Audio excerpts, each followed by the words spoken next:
Hello there everyone, welcome to Nightmare Narratives. I am your storyteller and I'm here to guide you tonight. I know many of you use these videos to drift off to sleep, so before we begin, take a moment to like this video and subscribe to our channel. I'm always curious, where are you watching from and what time is it in your part of the world? Now, find your cozy spot and relax. My name is Augustus Whitmore, but everyone calls me Gus. I'm telling you this story because I need someone to know what really happened up there in 1974. What the official reports say about volcanic activity and equipment failure, that's all. Lies. I've got maybe 6 months left before the bottle finally kills me, and I can't take this secret to my grave. I was a park ranger for 18 years, working the Mount St. Helens area of Gifford-Pinchot National Forest. Before that, I spent 3 years in Vietnam handling explosives, clearing paths, setting charges, making things go boom when they needed to go boom. Lost my left eye to shrapnel near Da Nang, came home with an eye patch and memories that wouldn't stay buried. The drinking started there, got worse after my wife Margaret took the twins and moved to her sister's place in Portland. "You're not the same man I married," she said before she left. She was right. The war changed me, made me careful, made me paranoid. In the forest, that paranoia kept me alive. I knew every trail, every cave, every lava tube in the Ape Canyon area. I could handle dynamite for avalanche control with my eyes closed. Well, I closed, and I knew the difference between animal tracks and something else entirely. People used to ask me about Bigfoot sightings up there. Loggers would come down with wild stories about something huge watching them from the trees. I'd laugh and tell them it was just bears or elk, maybe too much whiskey around the campfire. Bigfoot's just what loggers blame when they come back empty-handed. I'd say I believed that, right up until October 15th, 1974. That morning started like any other. I was alone in my cabin, nursing a cup of coffee and last night's hangover. The radio crackled to life at 7 a.m. sharp, dispatch checking in with all the rangers, normal stuff. Weather was clear, no fires, no missing hikers. Just me and the mountains and the smell of pine needles and ash from the minor eruption we'd had the week before. The Geological Survey team was due to check in that afternoon. 6 researchers from the University of Washington, up there monitoring volcanic activity. They'd been camping near Ape Canyon for 3 days, taking readings, collecting samples. Smart people with fancy equipment, the kind who thought they could measure and catalog everything in nature. I should have known something was wrong when the animals went quiet. Around noon, I was checking my equipment, rope, medical supplies, flares, my service pistol, standard gear for a welfare check. But the forest felt wrong. No birds singing, no squirrels chattering, even the wind seemed to hold its breath. In 18 years of ranging, I'd never heard the mountains so quiet. The radio crackled at 2:47 p.m. Dr. Sarah Mitchell's voice, panicked and breaking up through static. "Something massive in the trees. It's watching us, ... Oh God, it's then nothing. Dead silence. I tried raising them for 30 minutes. Nothing but static that made my ears hurt. My compass started spinning like a broken toy, and my watch stopped at exactly 2:47. I loaded my pack with emergency supplies, checked my pistol, and headed up the canyon trail. The ash from last week's eruption made tracking easy. Too easy. I found their base camp after an hour of hiking, and my stomach dropped. The tents were shredded, not torn by wind, but ripped apart by something with claws. Equipment scattered everywhere, expensive seismic monitors smashed to pieces, papers blowing in the wind like confetti. Their geological samples, rock-stayed, carefully labeled and bagged, were crushed to powder. That's when I saw the first footprint, 22 inches long, pressed deep into the volcanic ash. The weight that made that print had to be enormous, 800 pounds, maybe more. It wasn't a bare paw or anything I'd seen before. It looked almost human, but bigger than any human foot had a right to be. The toes were long, with what looked like claw marks at the tips. I followed the prints deeper into the canyon. The smell hit me first, musky, wild, like a wet dog that had been rolling in something dead. Mixed with it was the copper smell of blood, fresh blood. The trees around me were scarred, bark stripped away in long gouges 12 feet up the trunks. Pieces of torn clothing hung from the branches like prayer flags. I recognized Dr. Mitchell's blue jacket, shredded and stained dark. My military training kicked in. I checked my six, stayed alert, kept moving, but nothing I'd learned in Vietnam had prepared me for what I found next. Dr. Sarah Mitchell was wedged in the fork of a Douglas fir, 25 feet off the ground. Her body was twisted wrong, arms bent at angles that made my stomach turn. But here's the thing that still keeps me awake at night. She was warm, body temperature warm, like she'd just been killed, even though she'd been missing for over 6 hours. I'm not a religious man, but I said a prayer for her anyway. Then I heard it, a sound like nothing I'd ever heard before. Not quite a roar, not quite a scream. It came from deeper in the canyon, echoing off the rock walls. The sound made my teeth ache and my hands shake. Not from fear. Well, not just fear. There was something in that sound that reached into your bones and told you that you were prey. I should have turned back then, should have hiked out and called for backup. But I kept thinking about the other 5 researchers, maybe still alive, maybe needing help. And I kept thinking about Margaret's voice. You never finish anything, Gus. You just run away. The footprints led deeper into the canyon, toward the lava tubes. I'd explored those caves before, knew they went down for miles, connected to chambers that had been formed when the mountain was young and angry. Perfect place to hide something. Perfect place to trap someone. I found Dr. James Chen about a mile in.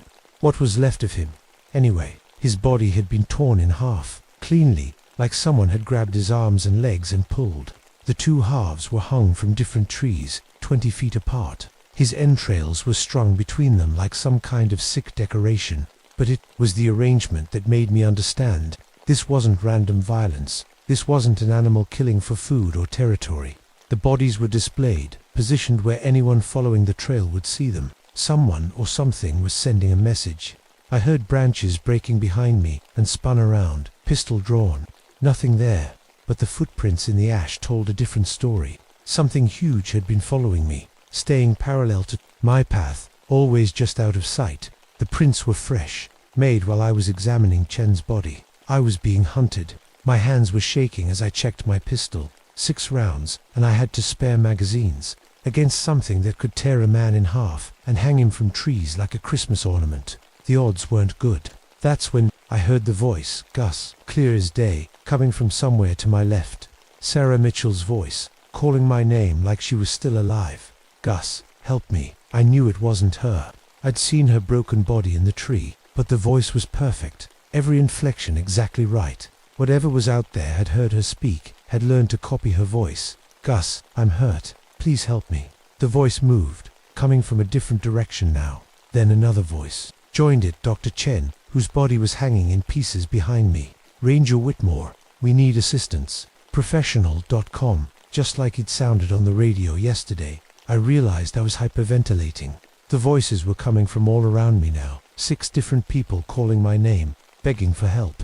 But I'd found 2 bodies already, and I had a sinking feeling the other 4 weren't going to be in any shape to talk. The sun was getting low, casting long shadows through the trees. I had maybe 2 hours of daylight left.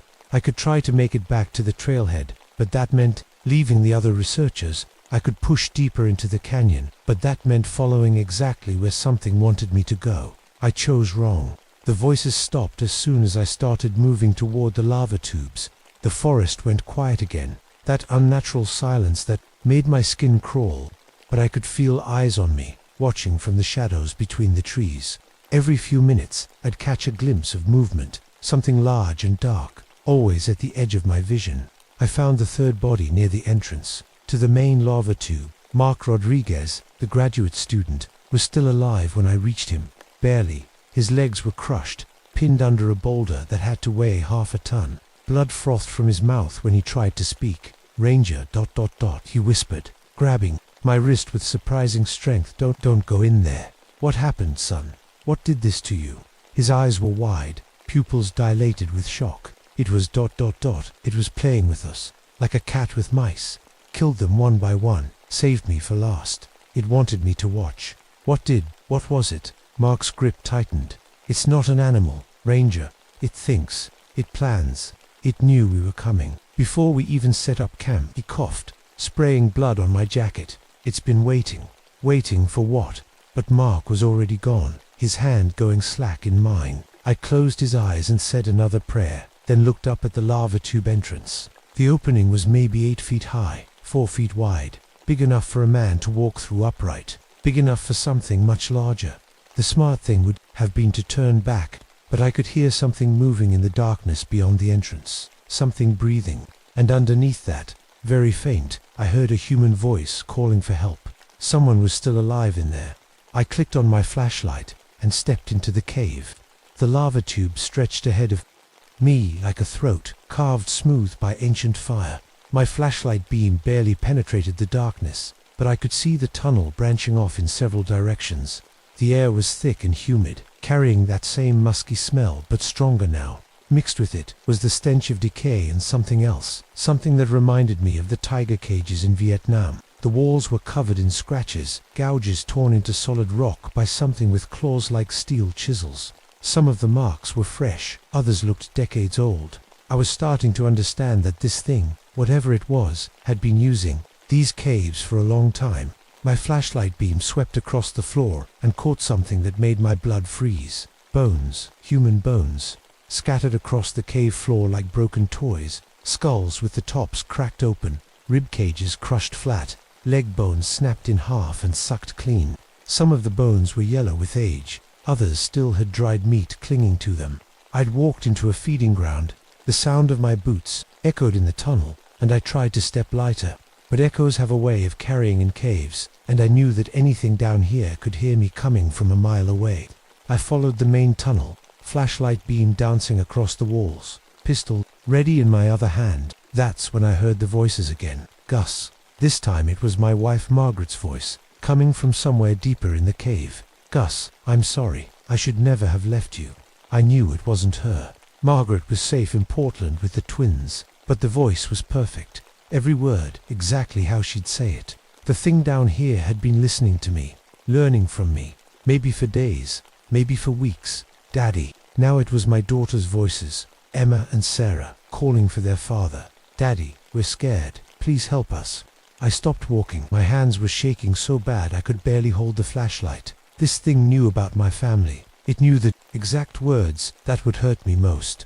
I'm coming, I whispered, and immediately hated myself for responding. But what if somehow it really was them? What if this creature had taken them to the tunnel opened into a larger chamber, and my flashlight beam revealed something that made my knees weak? Bodies, 3 of them, arranged in a circle, around what looked like an altar made of stacked skulls. Dr. Elizabeth Torres, the team leader, was tied to the wall with rope made from twisted vines. She was alive, barely conscious, but breathing.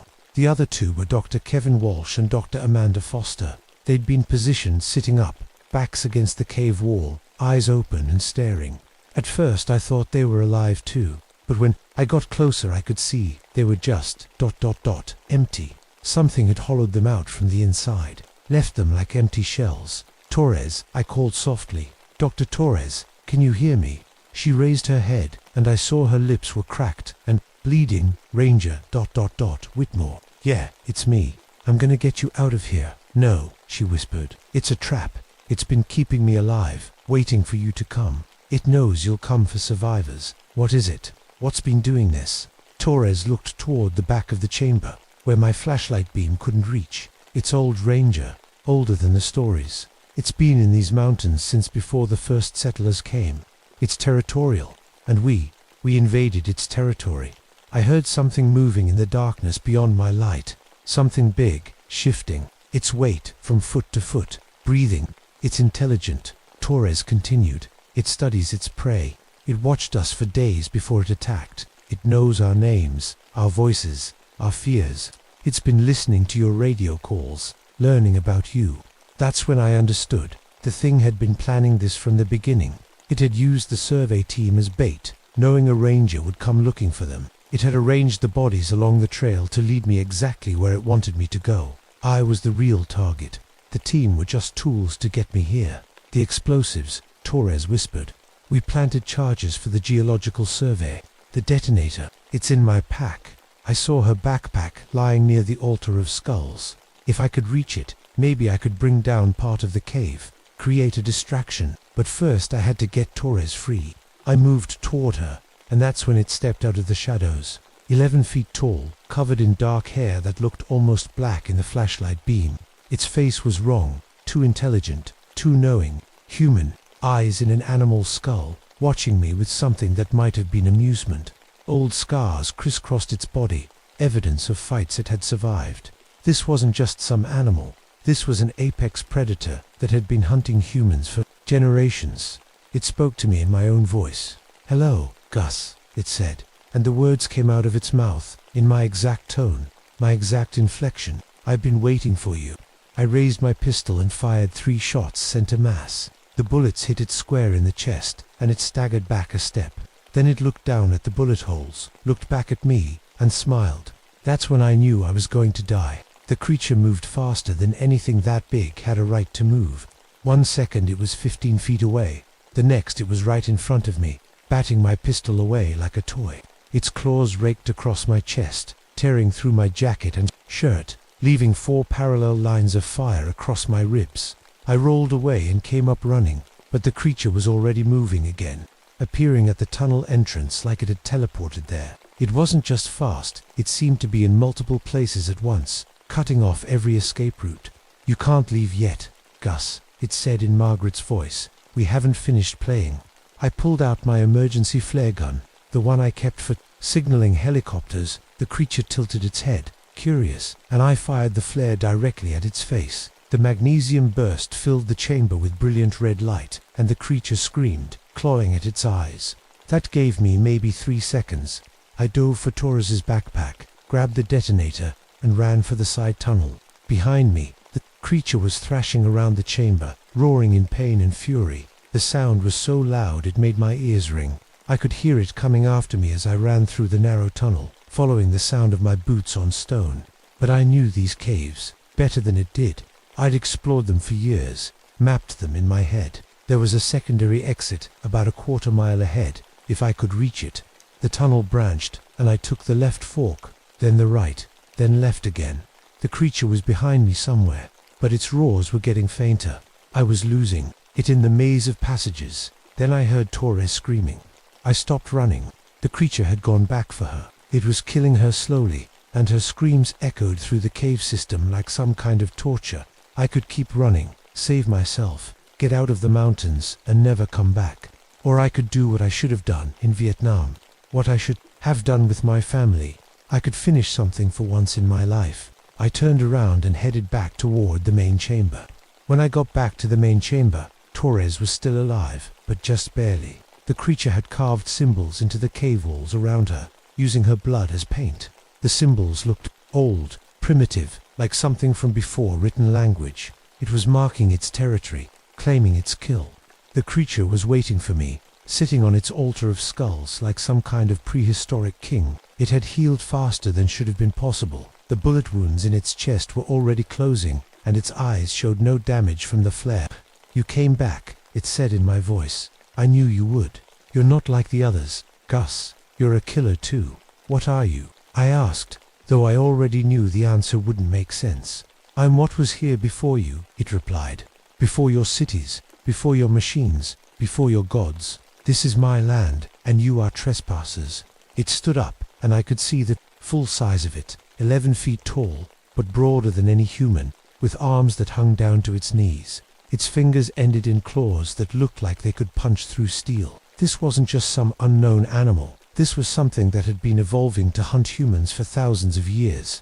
"The Native Americans knew about me," it continued. "They left offerings, stayed out of my territory. They understood the rules, but you build your roads, cut down my forest, bring your loud machines into my home." I was backing toward Torres, trying to get to the detonator in her pack. "So you kill people. That's your solution." "I kill trespassers," it said. "I leave their bodies where others will find them, as warnings, but the warnings are ignored. More come, always more." These people were scientists. They were just studying the volcano. The creature laughed, and the sound was like grinding stone. Studying. They were poisoning the mountain with their machines, stealing pieces of my home. They had to be stopped. I reached Torres's pack and felt around for the detonator. She was barely conscious, but she grabbed my wrist. "The charges are set throughout the main chamber," she whispered. "Enough to bring down the whole ceiling, but you won't make it out." Neither will this thing, I said. The creature heard us talking and started moving toward us. It wasn't in a hurry. It knew we were trapped. I found the detonator, a small device with a red button under a protective cover. All I had to do was flip up the cover and press the button. You can't kill me, Gus, the creature said. I've survived for centuries. I've seen armies come and go, watched empires rise and fall. I am eternal. Maybe, I said, standing up with the detonator in my hand. But you're not bulletproof, and you're not explosion-proof. Let's see how eternal you really are. I flipped up the protective cover. The creature's eyes widened. It understood what I was holding. If you do this, you'll die too, it said. And for the first time, I heard something like fear in its voice. I've been dying for years, I told it. At least this way, it'll mean something. The creature moved then, faster than I'd ever seen it move before. But Torres, with her last bit of strength, threw herself at its legs. The creature stumbled, and I pressed the button. The explosion was like the end of the world. The charges Torres had planted throughout the chamber went off simultaneously, and the entire ceiling came down in a cascade of rock and fire. The creature's roar was cut short by tons of falling stone. I was thrown backward by the blast, and everything went black. When I woke up, I was lying in a side tunnel, about 50 feet from the main chamber. The passage was blocked by fallen rock, but there was a gap near the ceiling where air was flowing through. I could see daylight on the other side. I was alive, somehow. Beaten to hell, probably had a concussion, but alive. My ribs were on fire where the creature had clawed me, and I could taste blood in my mouth. But I was breathing, and that was more than I'd expected. I could hear something moving in the rubble behind me. Something big, thrashing around under the rocks. The creature was still alive, but it was trapped. The explosion had brought down enough of the ceiling to pin it, but not enough to kill it. It was roaring, screaming, making sounds that no animal should be able to make. The sounds of something that had never known defeat, never known imprisonment, learning what it meant to be helpless. I crawled toward the gap in the rubble, toward the daylight. Behind me, the creature's roars grew fainter, but never stopped. It was trapped, maybe for years, maybe forever, but it was alive, and it knew my name. I made it out of the caves just as the sun was setting. The secondary exit was about 2 miles from where I'd parked my truck, and every step was agony. I was bleeding from a dozen cuts, and my head felt like someone had hit it with a sledgehammer, but I was alive. The official report blamed the deaths on volcanic activity, a sudden rock slide, they said, caused by seismic activity from the minor eruption. The bodies we recovered were too damaged to determine the real cause of death. Dr. Torres was listed as missing, presumed dead, buried under tons of rock. I never told anyone what really happened. Who would believe me? A drunk ranger with PTSD, claiming he fought a monster in a cave. They'd have locked me up or forced me into retirement. Maybe both, but I knew the truth. And sometimes, late at night when the wind was right, I could hear it, roaring from deep underground, calling my name in voices of the dead. It was still down there, still trapped, still angry. I retired 2 months later, took my pension, and moved to a cabin about 50 miles from the mountain. I told myself I was done with the forest, done with the mountains, done with whatever was lurking in those caves. But the creature had marked me, the same way it had marked its territory. I was connected to it now, and it was connected to me.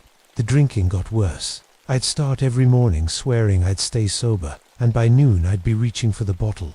The whiskey helped quiet the dreams, helped me forget the sound of its voice using my words, but it never helped enough. Margaret came to see me once, about a year after the incident. She brought the twins, Emma and Sarah, 13 years old and beautiful. They were scared of me, of what I'd become. I was thin, unshaven, shaking from too much alcohol and too little sleep. "You look terrible, Gus," Margaret said. "What happened to you up there?"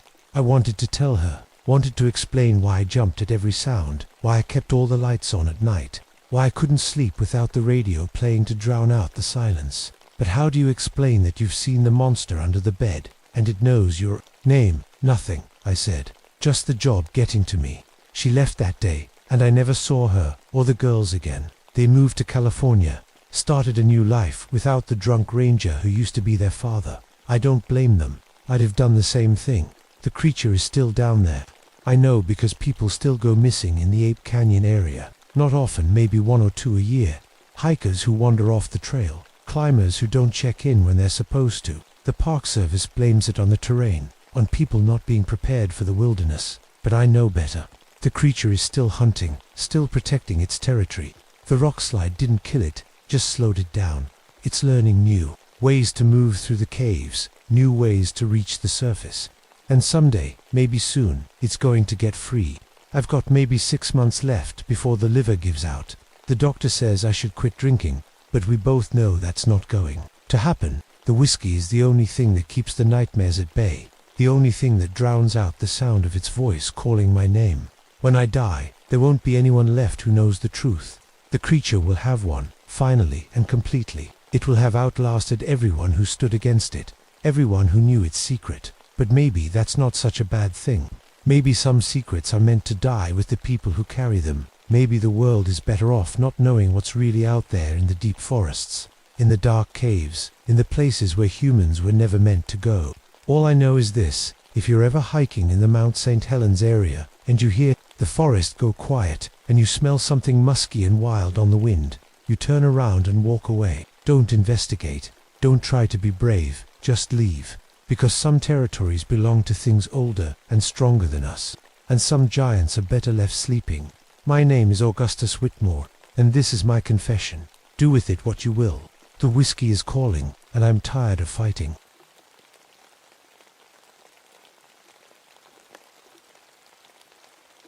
My name is Catherine Morrison, but everyone calls me Cat. I'm a park ranger in the Chippewa National Forest in Minnesota. And I need to tell you something that happened to me in 1985, something that still keeps me awake at night. People ask me why I left nursing to become a ranger. The truth is, I couldn't handle watching people die anymore. 3 years earlier, I was working at Minneapolis General when a fire broke out in the children's ward. I got most of the kids out, but I lost 4 of them. 4 little ones who trusted me to keep them safe. The scar on my left hand is from that night. Grabbed a burning door handle trying to reach the last room. After that, I couldn't stand being inside hospitals. The smell of disinfectant made me sick. The beeping machines sounded like funeral bells. So I moved up north, thinking nature would help me heal. Clean air, open spaces, no more death on my watch. I was wrong about that last part. The Forest Service stationed me near Leech Lake, about as far from civilization as you can get in Minnesota. My beat covered thousands of acres of wilderness, dense woods, frozen swamps, and old Native American burial grounds that the locals still whispered about. The Ojibwe people who lived here had stories about things that walked in the deep woods, things that were always hungry. Wendigo stories are just old wives' tales, I used to tell myself. Something to explain why people went crazy during long winters. I lived alone in a small cabin with my mother, who had dementia. Some days she knew me, some days she didn't. But she always knew when storms were coming. She'd get restless, pacing by the windows, muttering about the hungry ones walking. On February 14, 1985, the worst blizzard in 30 years hit northern Minnesota. The Weather Service said temperatures would drop to 50 below zero, with winds up to 70 miles per hour. Smart people stayed inside, but at 2:47 in the morning, my radio crackled to life. Base, this is Wilderness Lodge. We have an emergency. The wedding party, they single quotes, Oh God, it's inside. It's eating them. The radio went dead. Wilderness Lodge was a fancy hunting retreat, about 15 miles into the forest. Rich people rented it for special occasions. A wedding party of 15. People had booked it for the weekend, a winter wonderland ceremony, they called it. Now they were trapped in the worst storm in decades, and something was wrong. Very wrong. My supervisor told me to wait until morning. Nobody goes out in this weather. Cat, it's suicide. But I kept thinking about those 4 kids in the hospital fire, about how I'd failed them. I couldn't fail again. I loaded my snowmobile with medical supplies and survival gear. My mother grabbed my arm as I headed for the door. Don't go, she whispered, her eyes suddenly clear and focused. The hungry one walks tonight. It's been waiting so long to feed. I thought it was just the dementia talking. I kissed her forehead and stepped into the storm. The wind hit me like a wall of ice. Snow swirled so thick I couldn't see 5 feet ahead. The cold burned my lungs with every breath. But I had to try. 15 people were counting on me. I fired up the snowmobile and headed into the whiteout, not knowing I was driving straight into a nightmare. The trip to Wilderness Lodge should have taken 45 minutes. It took me 3 hours. The blizzard was like nothing I'd ever seen. Snow didn't fall, it attacked, whipping horizontally across the trail in sheets of white fury. My snowmobile's headlight barely cut through the darkness. I had to stop every few minutes to wipe ice off my goggles and check my compass. Twice, the engine stalled for no reason. The third time, I noticed something strange. The snow around me had formed weird patterns, spirals and shapes that looked almost like reaching hands. The wind howled, but underneath it, I could swear I heard something else. Whispers, voices calling my name. Just the storm, I told myself, but my hands were shaking inside my gloves, and it wasn't from the cold. When I finally saw the lodges, lights through the snow, I felt a wave of relief. But as I got closer, that relief turned to dread. The building looked wrong. The windows were boarded up from the inside, and deep scratch marks ran down the exterior walls. They were too high to be from any animal I knew, and too wide to be from human hands. I parked the snowmobile and walked to the front door. It was locked, but I could hear sounds from inside, scraping, dragging, and something else that made my skin crawl a wet, tearing noise, like fabric being ripped apart. I pounded on the door. "Hello, Park Service. Is anyone in there?" The sound stopped. Complete silence. I tried the door handle, locked tight. I put my shoulder against it and pushed. The door was barricaded from the inside with furniture. I had to use my emergency axe to break it down. The smell hit me first. Copper and rot, and something else I couldn't name. Something that made my stomach turn, and my medical training scream warnings. I'd smelled death before, but this was different, older, hungrier. I stepped inside and swept my flashlight around the main room. My breath caught in my throat. The expensive furniture was arranged in a defensive circle. Couches, chairs, and tables stacked up like a fort. Blood splattered the walls in frozen patterns, dark red against the wood paneling. Drag marks led from the main room toward the basement stairs. In the center of the room, scattered across the floor, were the remains of a wedding, a torn white dress, blood-stained and frozen stiff, wedding rings glittering in my flashlight beam, a bridal bouquet encased in ice. "Hello," I called out, my voice echoing in the empty space. "Is anyone alive?" A soft whimper came from the coat closet near the entrance. I rushed over and carefully opened the door. A young woman huddled inside, still wearing her wedding dress. Her blonde hair was matted with blood, and her blue eyes stared at nothing. She was shaking, but not from cold. The lodge was warm inside, heated by a roaring fire in the fireplace. "Hey," I said softly, kneeling down. "I'm Kat. I'm here to help. Are you hurt?" She looked at me with those empty eyes. When she spoke, her voice was barely a whisper. The hungry man came. He made us hungry too. So hungry for each other. I checked her for injuries. Frostbite on her fingers and toes, but nothing life-threatening. Her pulse was weak and slow, too slow, and her skin was cold despite the warm room. "What's your name?" I asked, wrapping her in a blanket. "Emily," she said. "Emily Patterson. I just got married today. Where's David? Where's my husband?" I didn't answer. I couldn't, because I was pretty sure I knew where David was, and I didn't want to think about what had happened to him. "Emily, I need you to tell me what happened here. Where is everyone else?" She grabbed my arm with surprising strength. Her fingers were like ice through my jacket. "He came during the ceremony, so tall, so thin, and so hungry.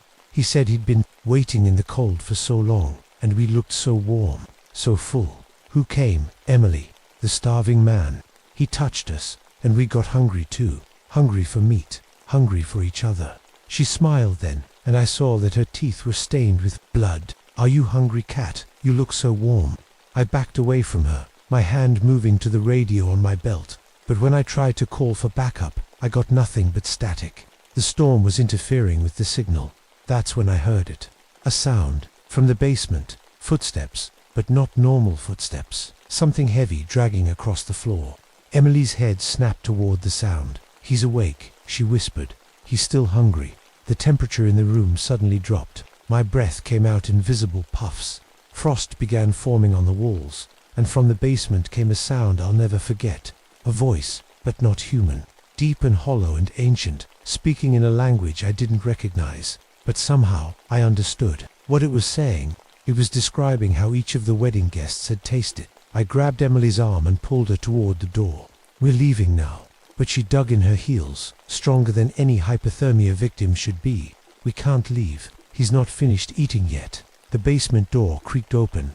The dragging sound got louder, closer. Something was coming up the stairs. I let go of Emily and ran for the front door, but it slammed shut before I could reach it. The boards I'd broken fell back into place by themselves. The windows that had been boarded up from the inside were now covered with ice so thick I couldn't see through them. We were trapped. "Emily, we need to hide," I whispered. But when I turned around, she was gone. A child's giggle echoed from the basement. Then an old man's voice called out, "Cat, Cat Morrison, we've been waiting for you." I knew that voice. It was Mr. Henderson, one of the wedding guests. But Mr. Henderson was dead. I could smell his corpse from here. More voices joined in. The bride's mother, the groom's father, all 8, the people who should have been celebrating love and life, now calling to me with dead throats. "Come downstairs, Cat. We want to show you something." I pressed my back against the door and tried to think. In nursing school, they taught us to stay calm in emergencies, assess the situation, make a plan. But they never covered what to do when dead people start talking to you. The voices stopped. The lodge fell silent, except for the wind outside. Then I heard Emily singing. She was back in the main room, standing by the fireplace. The wedding dress hung in tatters around her thin frame. She'd lost weight since I'd found her in the closet. A lot of weight. Her skin was stretched tight over her bones, and her eyes had gone from blue to yellow. "Here comes the bride," she sang in a voice like breaking glass, all dressed in white. "Emily, what happened to you?" She smiled, showing teeth that were too sharp. I got hungry, so hungry, and there was so much meat walking around. The basement door opened wider. I saw shapes moving in the darkness down there, shapes that might have been human once. "The starving man shared his gift with us," Emily continued, "the gift of endless hunger, and now we want to share it with you." She took a step toward me. Her movements were wrong, too fast, too fluid, like a predator stalking prey. I reached for the door handle, but it wouldn't turn. The metal was so cold it burned my palm. "You can't leave," Emily said. "Not until you've tasted what we've tasted, not until you understand what it means to be truly hungry." Something huge moved in the basement doorway. A shadow that was too tall, too thin, too wrong to be human. It spoke in that same hollow voice, but this time in English. "Catherine Morrison, I know you. I've been watching you. You carry death with you wherever you go. Those children in the fire. Your patients who died despite your care. You're already hungry, aren't you? Hungry for absolution." I was shaking, now, and not from the cold. How did it know about the fire? How did it know about the children? "I can give you what you want," the thing continued. "I can make the hunger stop. All you have to do is feed." Emily was getting closer. I could see her ribs through her skin. Her fingernails had grown into claws. "Just one bite," she whispered. "Just one taste of warm meat. Then you'll understand. Then you'll be free." I grabbed a poker from the fireplace and swung it at her. She dodged easily, laughing like a child playing a game. "You can't hurt me," she said. "I'm already dead. We're all already dead. But we're still so hungry." The thing in the basement started climbing the stairs. Each step made the whole lodge shake. As it got closer, the temperature dropped even more.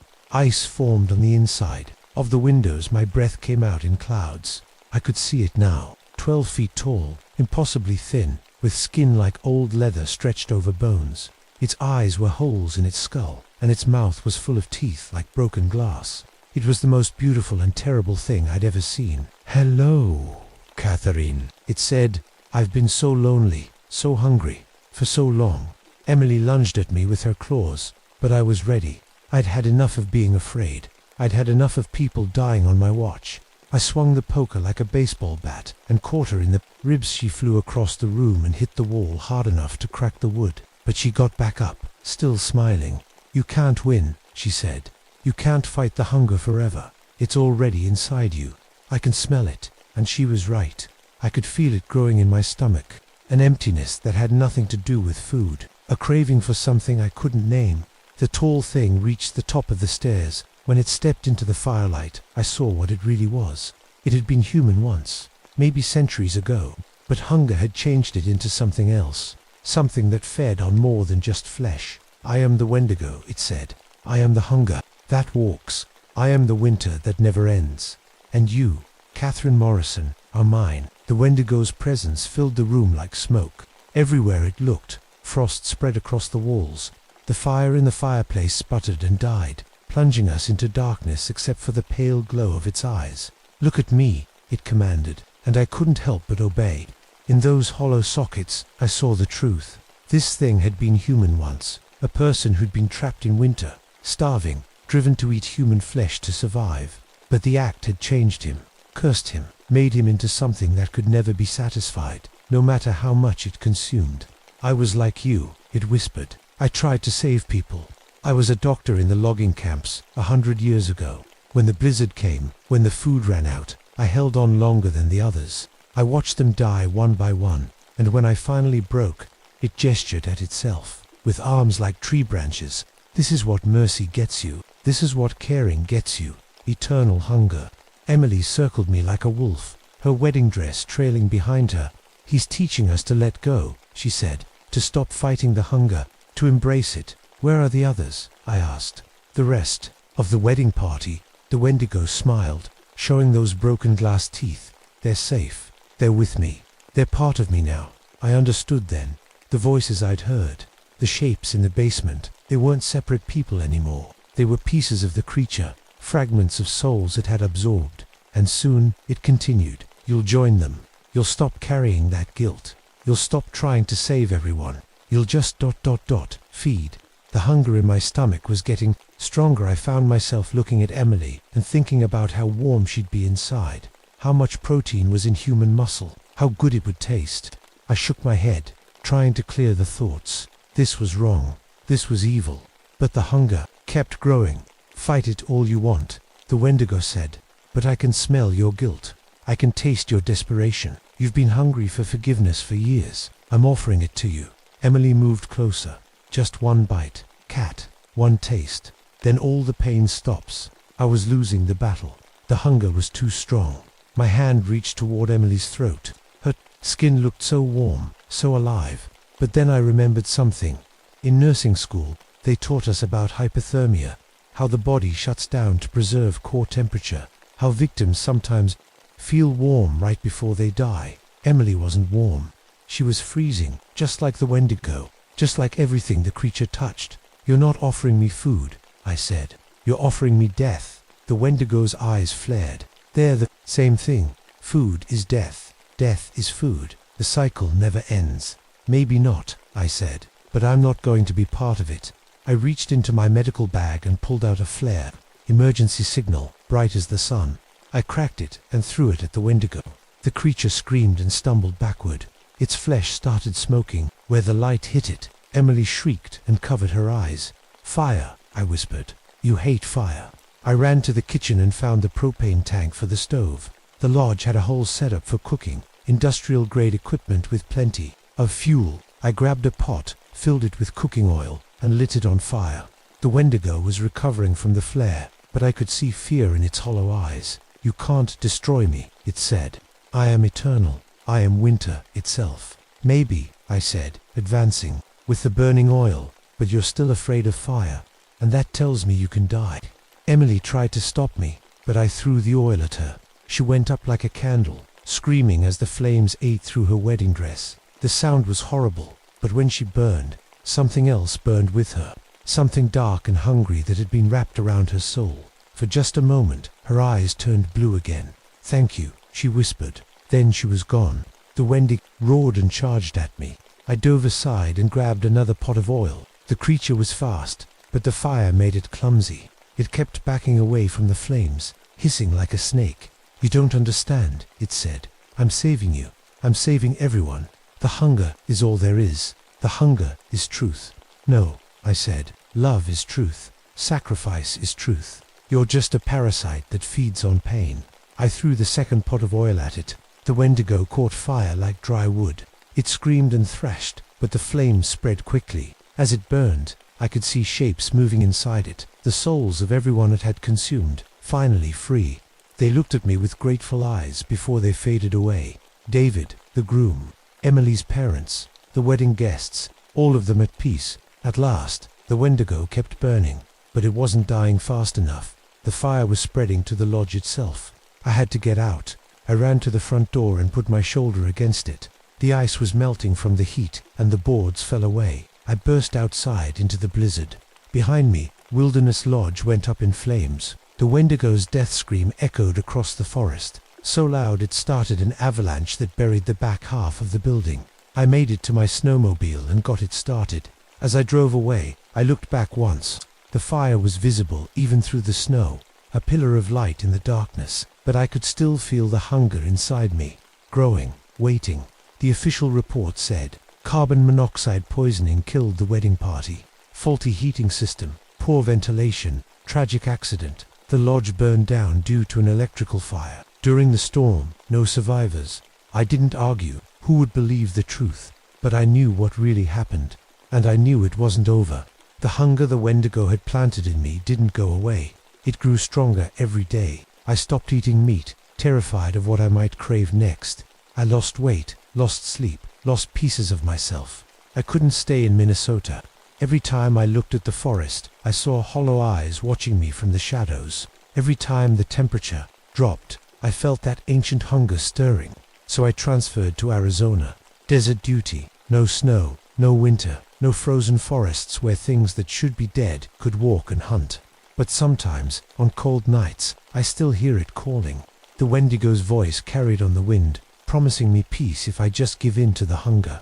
Promising me that I don't have to carry the weight of everyone I couldn't save. I've been fighting it for 40 years now. Some days are easier than others. Some days I almost forget what happened in that lodge. But I never forget the lesson. There are things in this world that feed on more than flesh. Things that consume guilt and pain, and the parts of us that make us human. Things that offer easy answers to impossible questions. The Wendigo is dead. I killed it, but there are others like it out there. Other hungry things walking in the dark places of the world. Other people who tried to save everyone and broke under the weight of their failures. I'm telling you this story because I'm getting old. Because the hunger is getting stronger. Because someday soon, I might not be able to fight it anymore. If that happens, if you hear about a park ranger in Arizona who went missing in the desert, who was found days later in a condition that doesn't make sense, just remember what I told you. Remember that hunger is patient, that it can wait years, decades, centuries for the right moment to strike, that it feeds on our best intentions and our worst fears. And remember that sometimes the only way to save someone is to let them go. My name is Catherine Morrison. I'm 73 years old. I've saved more people than I've lost, but I'm still hungry, and it's getting harder to remember why that's wrong.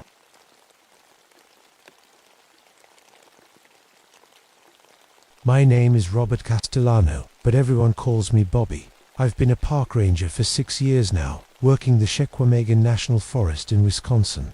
Before that, I spent 8 years on the Chicago PD. I traded my badge and gun for a different kind of badge and gun after I shot an unarmed kid during a traffic stop. The kid lived, but something in me died that night. I came to the forest looking for peace. Maria, my fiancée, thinks I'm running from my problems. Maybe she's right. We're supposed to get married next spring, but lately, I wonder if I'll ever be ready to stop running. The Flambeau River cuts through my section of the forest like a silver snake. Dense woods stretch for miles in every direction, broken only by old logging roads and abandoned camps from the timber days. Most folks stick to the main trails, but I know every deer path and hidden creek. It's quiet here, safe, at least. That's what I used to think. My specialty is law enforcement liaison. I handle the poachers and illegal hunters who think federal land is their personal playground. I've seen what people do to each other in the city, but what I found in those woods wasn't human. It started on a Tuesday morning in early October. The leaves were just turning, painting the forest in reds and golds. I was at the ranger station, filling out paperwork and drinking coffee that tasted like motor oil, when the phone rang. Forest Service. This is Bobby, thank God. The voice was high and shaky. This is Jim Morrison. I'm the scoutmaster for Troop 847 out of Milwaukee. We've got boys missing. My coffee mug hit the desk. Slow down, sir. Tell me what happened. We were camping near Bear Creek. 3 boys didn't come back from a night hike. That was yesterday evening. We searched all night, but ... double quotes his voice cracked. We found something else. Something terrible. I was already grabbing my gear. Where are you now? Mile marker 12, on Forest Road 178. Please hurry. There's something wrong with this place. The animals are acting crazy. Yesterday we saw wolves, but they were huge, big. As bears, the lion went dead. I'd worked missing person cases in Chicago. Kids disappear for lots of reasons, most of them bad. But this felt different. The fear in that man's voice wasn't just worry, it was pure terror. The drive to Bear Creek took 20 minutes on winding dirt roads. I found the scout camp in chaos. 20 boys between 12 and 16 huddled around a dying fire, while 3 adult leaders stood guard with hunting rifles. They looked like they hadn't slept in days. Jim Morrison was a thin man with graying hair and wire-rimmed glasses. He'd met me at my truck, and I could see his hands shaking. The boys went out around 6 p.m. yesterday. He said, Tommy Chen, Jason Miller, and David Rodriguez, all good kids. They know the woods. They should have been back by 8. And you found something. His face went pale. Follow me. We walked 50 yards from camp to a small clearing. That's where I saw Bill Hendricks. Bill was another scoutmaster, a big man who'd been camping these woods for 20 years. What was left of him was spread across 10 feet of forest floor. His arms were torn off. His chest was ripped open. His head was twisted completely around. But the wounds weren't made by any animal I knew. The bite marks were too big, the claw marks too wide, and there was something else, the way the body was positioned. It looked deliberate, like a warning. Jesus, I whispered. Gets worse, Jim said. Look at the trees. The bark on 3 large oaks was shredded 8 feet off the ground, deep gouges that would take incredible strength to make. And there was a smell in the air, musky, wild, but with something else underneath. Something that made my skin crawl. I knelt beside Bill's body, trying to make sense of what I was seeing. In Chicago, I'd worked gang killings, drug executions, domestic violence cases. I knew what human violence looked like. This wasn't it. What kind of wolves did you see? I asked. Jim's voice was barely a whisper. They walked on their hind legs. I radioed for backup and the coroner, then started organizing the search. The missing boys were my priority. Bill Hendricks was beyond help. The first thing I noticed was the tracks. Normal wolf prints are about 4 inches long. These were 7 inches deep in the soft earth around the creek. But here's what made my blood run cold. 50 feet from the body, the paw prints changed into human footprints. Not like someone had stepped in the tracks. Like the same creature had shifted from 4 legs to 2. I followed the trail deeper, into the woods, my service weapon drawn. The forest was too quiet. No birds singing, no squirrels chattering. Even the insects had gone silent. After 6 years in these woods, I knew that was wrong. The trail led to a game path that wound through thick pine groves. Every 100 yards or so, I found more claw marks on trees. They were fresh, the sap still bleeding, and they were getting bigger. That's when I heard it, a low howl that started like a wolf, but ended almost human. It came from 3 directions at once. Whatever was out there, it wasn't alone. I'd been tracking for 2 hours when I found the first boy. Tommy Chen was 12 years old, small for his age, with black hair and serious eyes behind thick glasses. I found him wedged inside a hollow fallen log, barely conscious and covered in scratches. His Boy Scout uniform was shredded, but he was alive. Tommy, I knelt beside the log. It's okay. I'm a ranger. You're safe now. His eyes focused on me. With difficulty. They're not wolves, he whispered. They look like people, but they move like wolves. And they talk. Who talks? Son, the dogmen. They stood up and talked to each other, but not with words. I could hear them in my head.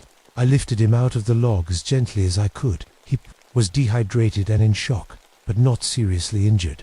Just scared out of his mind. Where are Jason and David? They got Jason. His voice was flat, emotionless. They took David somewhere else. They said they were saving him for later. That's when I noticed Tommy's watch had stopped. The digital display showed 7:43 p.m., exactly when the boys had gone missing. I checked my own watch and radio. Both were working fine. Tommy, I need you to stay with me. Can you do that? He nodded, but his eyes kept darting to the trees around. Us, they're still out there, watching us. I felt it too, the sensation of being hunted. The hair on my arms stood up. Something was tracking us through the forest, staying just out of sight. We made it back to camp without incident, but the feeling of being watched never left. I got Tommy medical attention and radioed for a full search team. As the sun started to set, I realized I had maybe 2 hours of daylight left. That's when I found Jason Miller. The 14-year-old was hanging 15 feet up in a white pine, his body wedged between two branches. His legs were gone, torn off at the hips, but he was still breathing. "Help me," he whispered as I climbed up to him.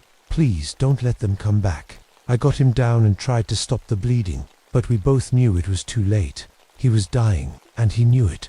"What did this to you, Jason?" "The pack," he said, his voice getting weaker. "6 of them, big as men but shaped like wolves. They hunt together, they plan. The big one, he's smart, scary smart. Where's David? Cave system, north of here. They're keeping him alive. For the alpha." His eyes were getting glassy. "They don't just kill, they enjoy it. They played with me before." Jason Miller died in my arms as the sun touched the horizon. A good kid who'd been torn apart by something that shouldn't exist. I closed his eyes and made him a promise. "I'll find David and I'll make them pay." That's when I heard them howling, not one voice, but 6, calling to each other across the darkening forest. The hunt was about to begin. The pack was coordinated.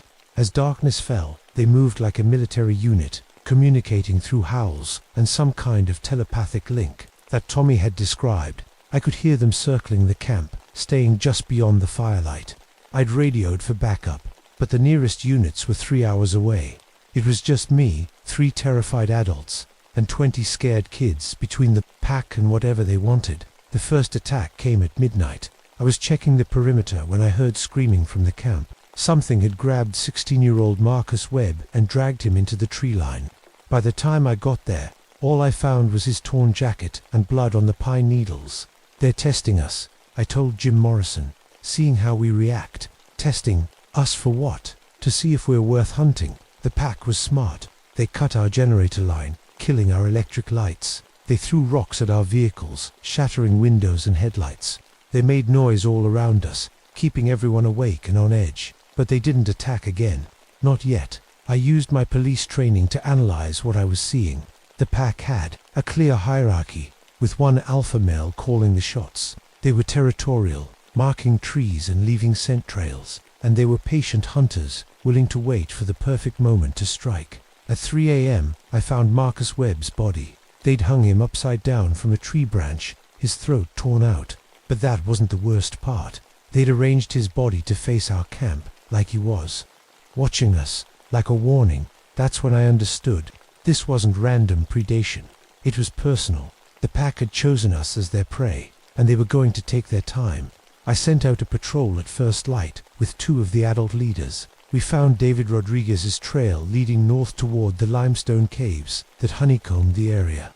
The tracks were clear, 6 sets of massive paw prints escorting 1 set of small human footprints. The caves were perfect for what they were doing. Dozens of interconnected chambers, multiple entrances, and easy to defend. If David was still alive, that's where they'd taken him. I made a decision that went against everything I'd learned in Chicago. I was going in alone. "You can't do this," Jim Morrison said as I checked my gear. "Call for backup. Wait for the cavalry." "That boy doesn't have time for backup." I had my service weapon, extra ammunition, and emergency supplies. I also had something else, 6 silver bullets that had belonged to my grandfather. He'd been a hunter in the old country, and he'd always said silver was for things that regular bullets couldn't kill. I'd thought it was just old-world superstition. Now I wasn't so sure. The cave system was 3 miles north of camp, hidden in a rocky outcrop covered with thick brush. I found the main entrance easily enough. It was marked with claw marks and that musky smell that made my skin crawl. The first chamber was empty except for bones. Lots of bones. Deer, elk, and some that looked disturbingly human. The pack had been using this place for a long time. I followed the main passage deeper into the cave system, using a flashlight to navigate. The walls were covered with more claw marks, and the smell was getting stronger. Somewhere ahead, I could hear voices, not howls. Human voices speaking in a language I didn't recognize. I crept forward until I reached a large chamber lit by torches. That's where I got my first good look at the pack. They were 7 feet tall, covered in dark grey fur, with the heads of wolves and the bodies of men. They walked upright on powerful hind legs, their front paws ending in claws like knives. 6 of them stood in a circle around a bound figure. In the center of the chamber, David Rodriguez was alive, but terrified. The 13-year-old was tied to a wooden post, his clothes torn but his body unmarked. They were saving him for something special. The largest creature stood apart from the others, 8 feet tall, with silver streaks in his black fur and scars, covering his massive frame. The alpha male. He was studying David like a farmer, examining livestock. That's when the alpha's head turned toward my hiding spot. His yellow eyes met mine across the chamber, and I saw intelligence there. Not animal cunning, but human-level thought and planning. He smiled, showing teeth like railroad spikes. "We've been waiting for you, Ranger," he said in perfect English. "Welcome to our home." The pack surrounded me before I could retreat. They moved with impossible speed, cutting off every escape route. I drew my weapon, but the alpha male just laughed. "Silver bullets," he said, somehow knowing what I was thinking. "Your grandfather taught you well. But 6 bullets against 6 of us. Poor odds." "Let the boy go," I said, keeping my gun trained on the alpha's chest. "This is between us." "Oh, but it's not." The alpha began to circle me, his pack following his lead. "You killed our brother last month, the young one who got careless near your ranger station." I remembered the incident. A massive wolf had been attacking campers, and I'd shot it in self-defense. The body had been gone when I came back with backup. He was learning to hunt humans. The alpha continued. "You ended his education permanently. Now we're going to end yours." The pack attacked all at once. I got off 3 shots before they reached me. The silver bullets worked 2 pack members, dropped with howls of pain, but the others hit me like a freight train, driving me to the cave floor. Claws raked across my back, teeth snapped inches from my throat. I rolled away from one attacker and put a 4th bullet into his chest. He went down hard, but the others kept coming.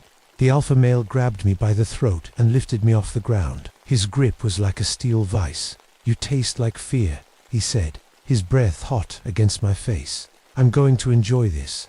That's when David Rodriguez broke free from his bonds. The boy had been working at the ropes while the pack was distracted. He grabbed one of the torches and shoved it into the alpha's face. The creature roared and dropped me, clawing at his burned eyes. "Run!" I shouted, but David was already moving. I put my 5th bullet into the alpha's chest. He staggered, but didn't go down. Silver slowed them, but it didn't stop them easily. I needed headshots. The remaining pack members were between me and the exit. 2 healthy adults, 1 wounded, and the alpha male who was recovering from his burns. David was trapped with me. In the back of the chamber, behind me, I told the boy, "Stay close." The alpha's vision was clearing. He looked at me with pure hatred. "You cannot win," he said. "We are faster, stronger, and we heal.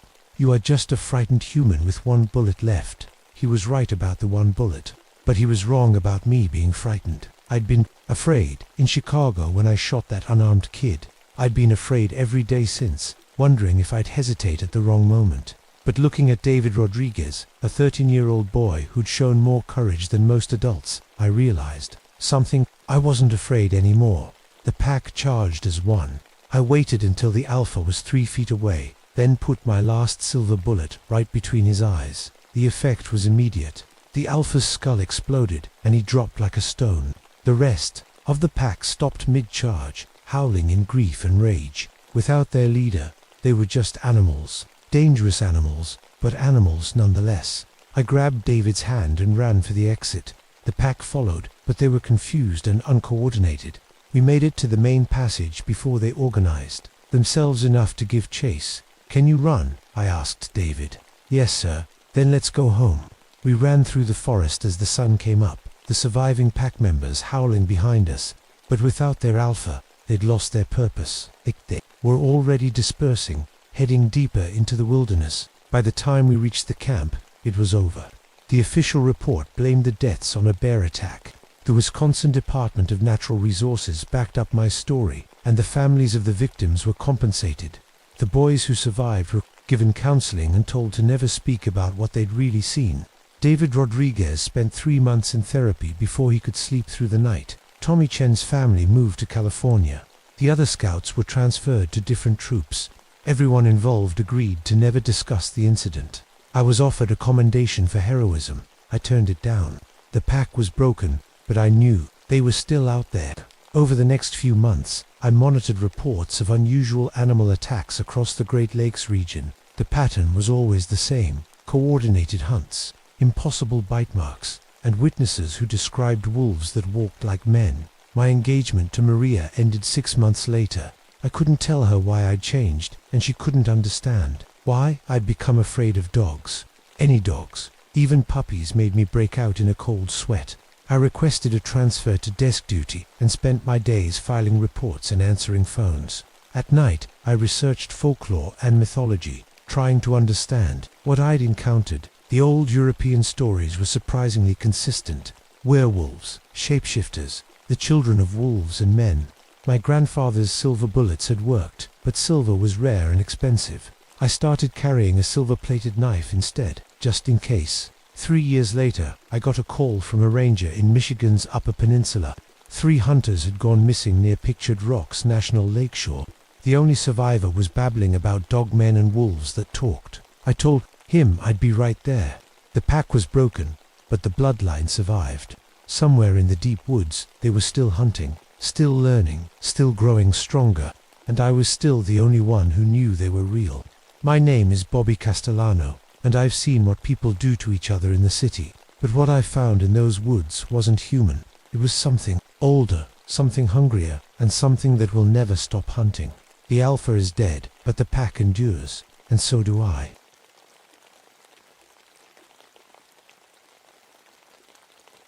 My name is Michael O'Sullivan, and I need to tell you something that happened to me in 1976. Something that changed everything I thought I knew about the world.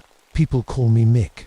I'm a park ranger at Joshua Tree National Park in California. Been doing this job for 13 years now. Before that, I was a Marine in Vietnam. Saw things there that would make most people lose their minds. But what I found in that desert cave was something from a deeper hell than anything I'd seen in war. I'm 38 years old, 6'1", with graying hair and a face that's been beaten up by too much sun and too many hard years. I wear my rosary around my neck every day. Got it from my mother before I shipped out to Vietnam. My wife used to tease me about it, said I looked like a tough guy trying to be holy.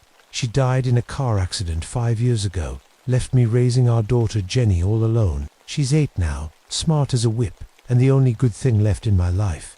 I became a ranger to get away from the city, from the violence, from the memories. Out here in the desert, with all these massive rocks and endless sky, I found something like peace. I'm good at my job: desert survival, rock climbing, cave rescue. The other rangers call me when someone gets lost or hurt in the hard places. I've pulled more than 200 people out of caves and off cliffs, never lost one. Yet, the thing about being a Catholic and a Marine is that you learn to believe in things you can't see, but you also learn to trust what you can touch and hold.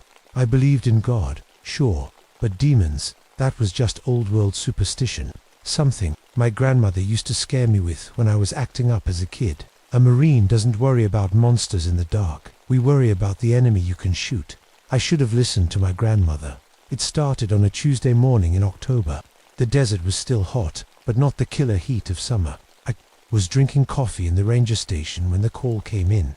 A geology team from UC Berkeley had been studying mineral formations near Skull Rock. That's a famous spot in the park where the rocks look like, well, a skull. They were supposed to check in by radio every 12 hours. They'd missed their last 2 calls. The team leader was Dr. Patricia Hendricks, a tough lady who'd been coming to Joshua Tree for years. She knew the desert, knew the risks.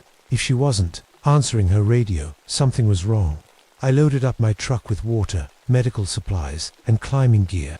The drive to Skull Rock takes about 30 minutes from the ranger station, winding through some of the most beautiful and deadly landscape in America. Giant boulders stack up like ancient castles, creating mazes of rocks and hidden valleys.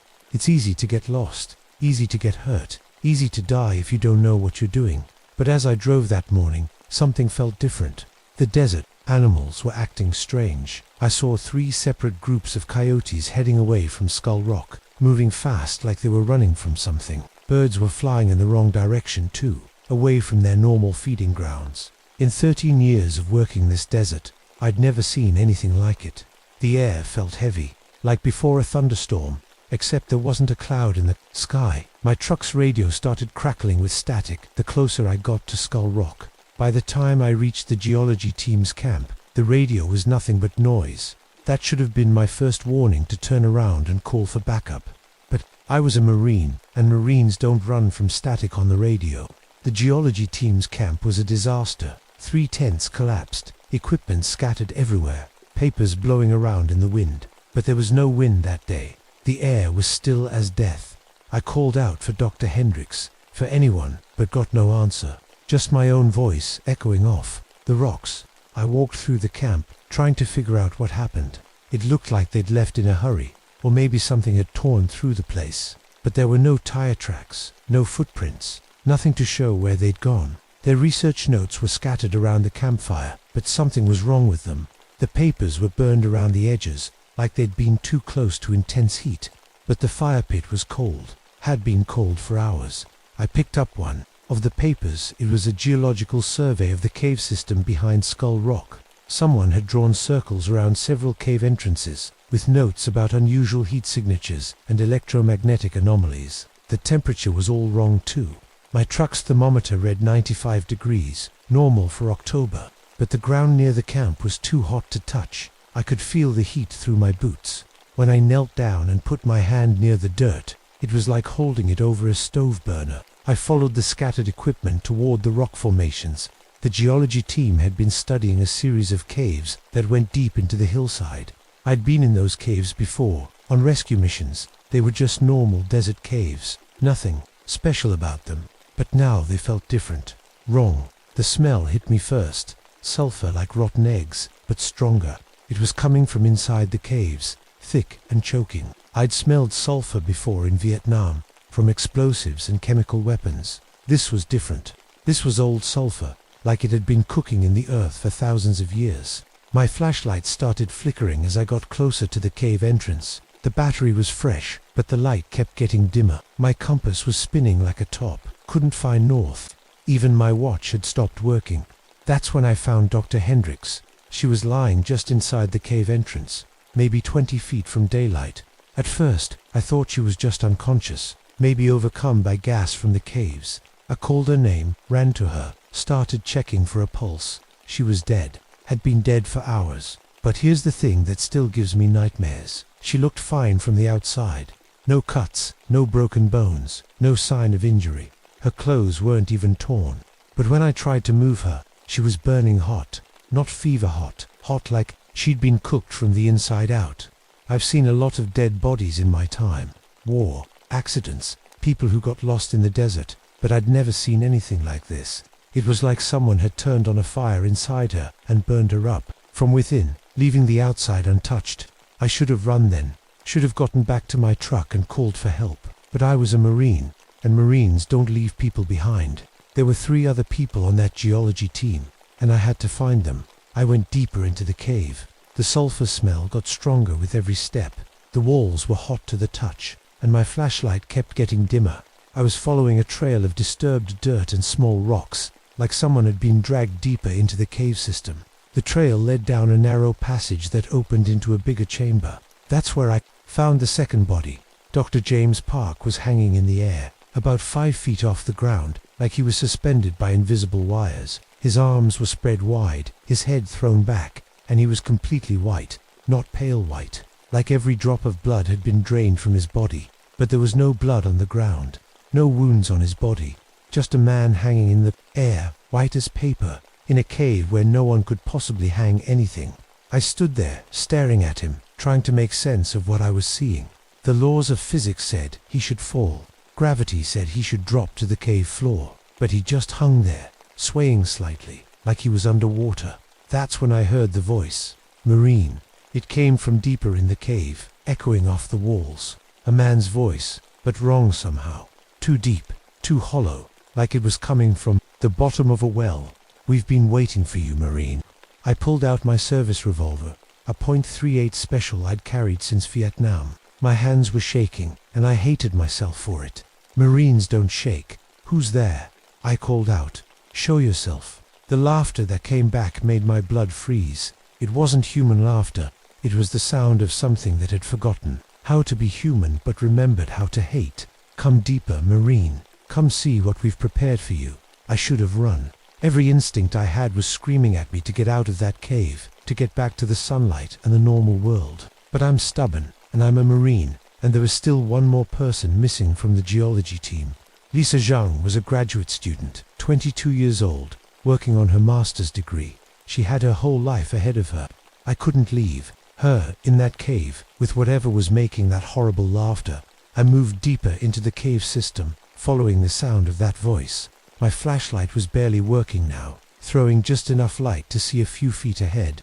The walls were covered in pictures, not paintings, but burned into the rock itself. Pictures of people screaming, of creatures with wings and claws, of things I didn't want to look at too closely.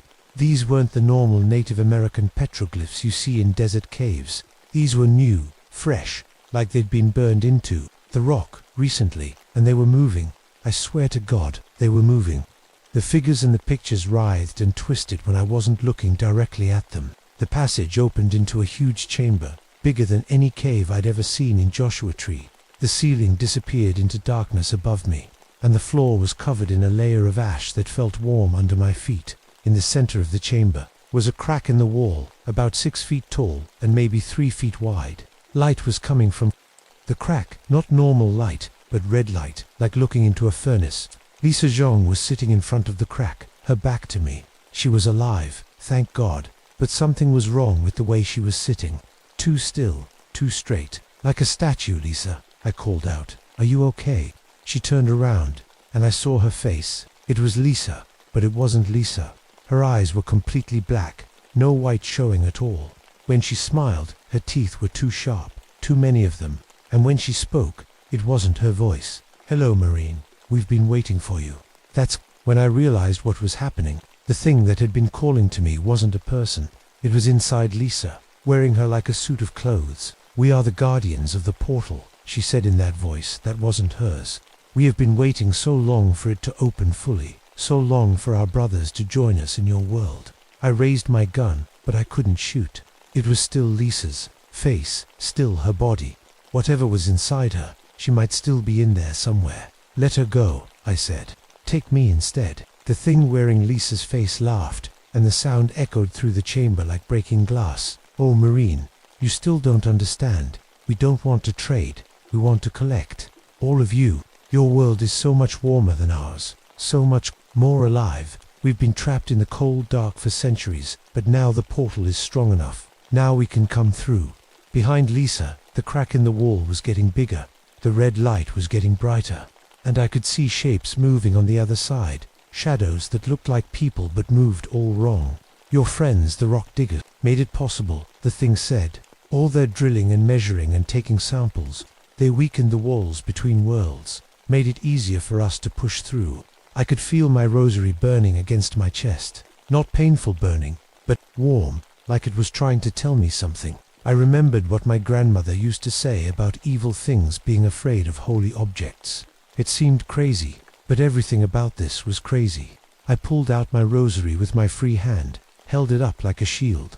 The thing wearing Lisa's face hissed and stepped back. For just a second, I saw Lisa's real eyes looking at me, scared and pleading.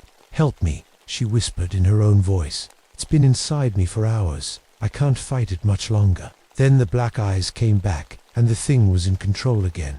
Your trinkets won't save you, Marine. They won't save any of you. Soon we'll have an army on this side, and your world will burn. That's when I heard the sounds from the portal. Scratching, clawing, something trying to push through from the other side. The crack was getting wider, and I could see more shapes moving in the red light. Whatever was coming through, I had to stop it. Even if it meant shooting Lisa, even if it meant I never made it out of this cave alive. I raised my gun and pointed it at the crack in the wall. Let her go, or I'll collapse this whole damn cave. The thing laughed again. You'll only make it easier for us, Marine. Rockfalls won't stop us. Nothing will stop us. But I noticed something when I pointed my gun at the portal. The thing stepped in front of it, like it was protecting something. Like maybe it could be hurt after all. Lisa's real voice came back for just a moment. The portal, she whispered. It's not just a doorway. It's alive. It's feeding on us, growing stronger. If you destroy it. The black eyes took over again, and the thing snarled at me. But I'd heard enough. The portal wasn't just a way through. It was a living thing, and it needed to feed to stay open. That's why the geology team was dead. That's why Lisa was possessed. The portal was using them to make itself stronger. If I could kill the portal, maybe I could save her. Maybe I could save us all. I've faced enemy soldiers, survived watched friends die in my arms. But nothing in Vietnam prepared me for what came through that portal. The crack in the wall split wide open with a sound like the earth breaking apart.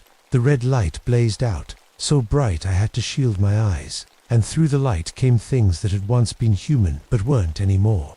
They were tall, maybe 8 feet, with skin like charcoal and wings like bats. Their eyes glowed red in the darkness, and when they moved, they left trails of fire. In the air, there were 5 of them, and they spread out through the chamber like soldiers taking position. But these weren't soldiers. These were predators, and I was prey. The thing inside Lisa laughed and stepped aside, like it was presenting me to its friends. Here he is, brothers, the Marine who thinks he can fight us. The largest of the creatures stepped forward when it spoke. Its voice was like grinding stone. You smell of death, warrior. You have killed before. Good. We prefer our meat seasoned with violence. I fired my gun at the leader. All 6 shots sent a mass. The bullets went right through it like it was made of smoke. It laughed and kept walking toward me. Iron cannot harm us here, Marine. We are not of your world. But my rosary was getting hotter against my chest, and I remembered something from my Catholic school days. Something about blessed objects and holy water.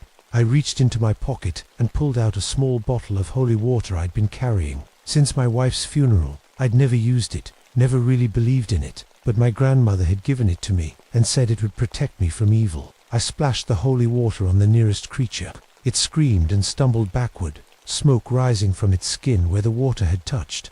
The other creatures hissed and moved away from me. Blessed water, the leader snarled. You come prepared, Marine, but you have so little, and we are so many. It was right. I had maybe a few drops left, not enough to fight all of them. But I had something else. I had my training, my knowledge of the desert, and my faith. And I had Lisa, still fighting inside, her own body. I looked around the chamber and realized something. The ash on the floor wasn't just ash. It was bone dust, ground up and scattered around the portal. And the pictures on the walls weren't just pictures. They were warnings, left by people who'd fought these things before. This wasn't the first time the portal had opened. Native Americans had been fighting these creatures for centuries, keeping them trapped, keeping them weak. The cave was built on sacred ground, and that's why the creatures couldn't leave it. They were bound to this place, fed by it, but also limited by it. Lisa, I called out. I know you're in there. This is sacred ground. They can't leave this cave, can they? That's why they need the portal to grow stronger. For a moment, Lisa's real voice came through. The burial ground, she whispered. This was a burial ground. The spirits of the ancestors are still here, holding them back. The leader creature roared and lunged at me. I dodged and rolled, using the combat training that had kept me alive in Vietnam. But this wasn't a human enemy. This thing could fly, could phase through solid rock, could attack from any direction. I needed a weapon that could hurt it. I needed something blessed, something holy. I pulled out my rosary and wrapped it around my fist. When the creature came at me again, I punched it in the face. The rosary burned its skin like acid, and it screamed and backed away. The cross, Lisa's voice called out. Use the cross. I looked at my rosary, at the small silver crucifix hanging from the beads. It was warming up in my hand, getting hotter every second. The other creatures were circling me now, but they were keeping their distance. They were afraid of the cross, afraid of what it represented. You cannot defeat us all, Marine, the leader said. And the portal grows stronger every moment. Soon it will be too large to close, too powerful to stop. Behind them, the crack in the wall was still growing. More shapes were moving on the other side, trying to push through. If I didn't stop this now, the whole world would be overrun with these things. I looked at Lisa, still fighting the thing inside her. She was the key. She was connected to the portal, feeding it, but also controlling it. If I could free her, maybe she could close it. Lisa, I said, you have to fight it. You have to take control. I can't, she whispered. It's too strong. Yes, you can. You're stronger than you think. You're still human, still alive. That's something they can never be. The thing inside her snarled and stepped toward me. But I saw Lisa's real eyes fighting to stay in control. Remember who you are, I said. Remember your family, your friends, your life. Don't let them take that away from you. Lisa's face twisted as she fought for control. The creatures around us were getting agitated, hissing and clawing at the air. Their connection to her was weakening. I remember, Lisa said in her own voice. I remember everything. And then she did something that saved us all. She threw herself at the portal, at the crack in the wall, and grabbed hold of the edges with her bare hands. I can close it, she screamed, but I can't hold it alone. I didn't hesitate. I ran to Lisa and grabbed her hands, helped her pull the edges of the portal together. The creatures behind us were screaming, trying to stop us, but the sacred ground was working against them now. The spirits of the ancestors were rising, pushing back against the invaders. The portal was fighting us, trying to stay open. It was like wrestling with a living thing, something that wanted to feed and grow and spread. But Lisa was stronger than it expected. She was human, and humans don't give up easy. I can feel them, she said, her voice strained with effort. The people who died here before, fighting these things, they're helping us. The crack in the wall was getting smaller, but the creatures weren't giving up. They threw themselves at us, clawing and biting, trying to stop us from closing their way into our world. I held my rosary up like a shield, and the cross blazed. With light, the creatures fell back, hissing and smoking. They were losing power as the portal closed, becoming less solid, less real. You cannot stop us forever. Marine, the leader snarled. We will find another way. We will return, maybe, I said, but not today. Lisa gave one final pull, and the portal slammed shut with a sound like thunder. The creatures screamed and dissolved into smoke, sucked back into whatever hell they came from. The red light died, and the chamber went dark, except for my flickering flashlight. Lisa collapsed, but she was breathing. The thing inside her was gone, burned away when the portal closed. She was hurt, exhausted, but alive, human. I carried her out of the cave, out into the desert sunlight. The normal world had never looked so good. The air was clean, the sky was blue, and the rocks were just rocks again. The official report said there was a cave-in caused by a gas leak. 3 people dead, 1 survivor. The geology team's research was classified, and their findings were buried in some government file cabinet. I was told to forget what I saw, to never talk about it. But I couldn't forget. How do you forget something like that? How do you go back to your normal life after seeing hell trying to break into our world? I stayed a ranger for another year, but my heart wasn't in it anymore. Every cave looked suspicious. Every shadow seemed to hide something waiting to jump out. I started drinking more, sleeping less. The nightmares from Vietnam came back, mixed with new nightmares about creatures with red eyes and voices like grinding stone. Finally, I made a decision that surprised everyone, including myself. I quit the Park Service and went to seminary, became a priest. People thought I'd lost my mind, but I knew what I was doing. I'd seen evil, real evil, and I wanted to be on the other side of that fight. I've been Father O'Sullivan now for 30 years. I perform exorcisms. I bless houses. I help people who've seen things they can't explain. And sometimes, late at night, I get calls from other park rangers, other law enforcement officers, other people who've stumbled into places where the walls between worlds are thin. I tell them what I learned in that cave. Evil is real, but so is good. Darkness exists, but so does light. And sometimes, if you're brave enough and faithful enough, you can hold the line. You can keep the monsters where they belong. Lisa Jean became a professor, teaches geology at a university back east. We stay in touch, send Christmas cards, check on each other. She never talks about what happened in the cave, but I know she remembers. I know she's watching for signs, same as me. Because that creature was right about one thing.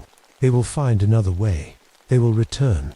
The portal at Skull Rock is closed, but there are other thin places, other weak spots where determined evil can push through. That's why I tell this story. Not to scare people, but to prepare them. To let them know that there are guardians watching, people who've seen the darkness and chosen to fight it. My daughter Jenny is grown now, has kids of her own. She thinks her dad went a little crazy after her mum died, became too religious, too paranoid. Maybe she's right, but she wears the rosary I gave her, and she teaches her children to pray. Some protections are worth passing down, even if you never have to use them. Even if you pray to God, you never have to use them, because the portal guardians are still out there, still waiting, still looking for another way through. And when they come, we'll be ready for them. We have to be.